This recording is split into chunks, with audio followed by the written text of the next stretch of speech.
Genesis 19. The two angels reached Sodom in the evening, as Lot was sitting at the gate of Sodom. When Lot saw them, he got up to greet them, and bowed down with his face to the ground. He said, "Praise my Lord. Come aside into your servant's house for the night, and bathe your feet. You can get up early to continue your journey." But they replied, "No, we will pass the night in the town square." He urged them so strongly, however, that they turned aside to his place and entered his house. He prepared a banquet for them, baking unleavened bread, and they dined. Before they went to bed, the townsmen of Sodom, both young and old, all the people to the last man, surrounded the house. They called to Lot and said to him, "Where are the men who came to your house tonight? Bring them out to us, that we may have sexual relations with them." Lot went out to meet them at the entrance. When he had shut the door behind him, he said, "I beg you, my brothers, do not do this wicked thing. I have 2 daughters who have never had sexual relations with men. Let me bring them out to you, and you may do to them as you please. But do not do anything to these men, for they have come under the shelter of my roof. They repel, stand back." These men, they said, "come here as a resident alien, and now he dares to give orders? We will treat you worse than them." With that, they pushed hard against Lot, moving in closer to break down the doors. But his guests put out their hands, pulled Lot inside with them, and closed the door. They struck the man at the entrance of the house, small and great, with such a blinding light that they were utterly unable to find the doorway. Then the guest said to Lot, "Who else belongs to you here? Sons-in-laws, your sons, your daughters, all who belong to you in the city, take them away from this place. We are about to destroy this place." For the outcry reaching the Lord against those leos here is so great that the Lord has sent us to destroy them. Try to get my mouth in the screen here. So Lot went out and spoke to his son-in-laws, who had contracted marriages with his daughters. "Come on, leave this place," he told them. "The Lord is about to destroy the city." But his son-in-laws thought he was joking.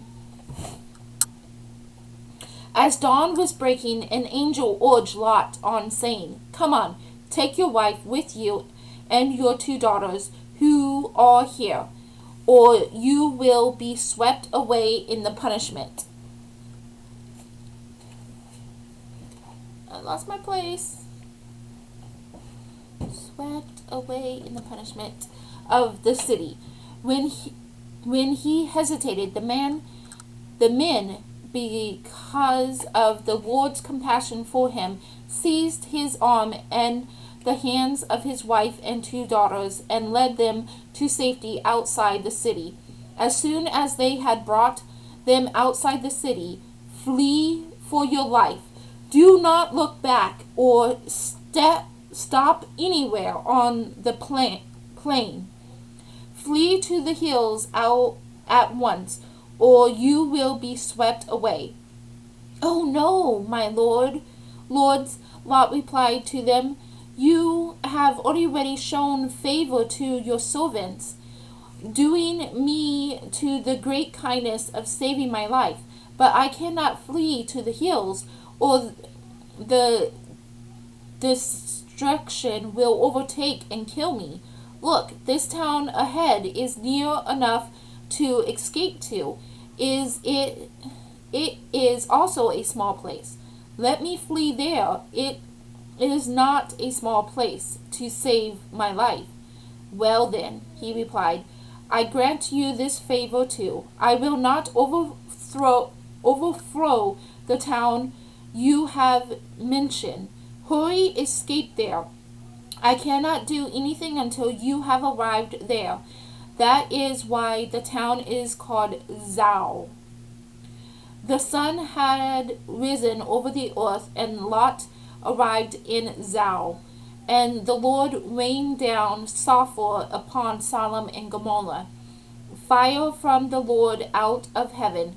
He overthrew those cities and the whole plain, together with the inhabitants of the cities and the produce of the soil. But Lot's wife looked back, and she was turned into a pillar of salt. The next morning, Abraham hurried to the place where he had stood before the Lord. As he looked down toward Sodom and Gomorrah and the whole region of the plains, he saw smoke over the land rising like a smoke from a kiln. When God destroyed the city of the plain, he remembered Abraham and sent Lot away from the upheavals that occurred when God overthrew the city where Lot had been living. Since Lot was afraid to stay in Zoar, he and his 2 daughters went up from Zoar and settled in the hill country, where he lived with his 2 daughters in a cave. The firstborn said to the youngest, our father is getting old, and there is not a man in the land to have intercourse with us, as is the custom everywhere. Come, let us please our father with wine, and then lay with him, that we may ensure prosperity by our father. So that night they played their father with wine, and the firstborn went in and laid with her father. But he was not awoken of her lying down or getting up. The next day the firstborn said to the youngest, last night I laid with my father, and let us play him with wine again tonight, and then you go in and lay with him.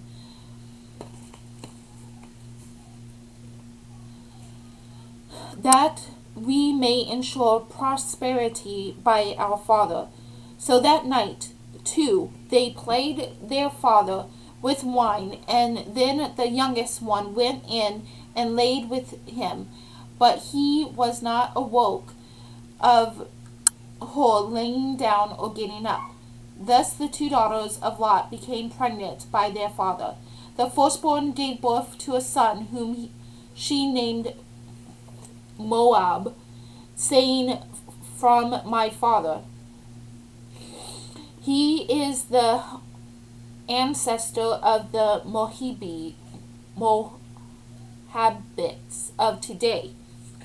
The youngest one, too, gave birth to a son, and she named him Amman, saying, the son of my kin. He is the ancestor of the Amenites of today. End of chapter 19.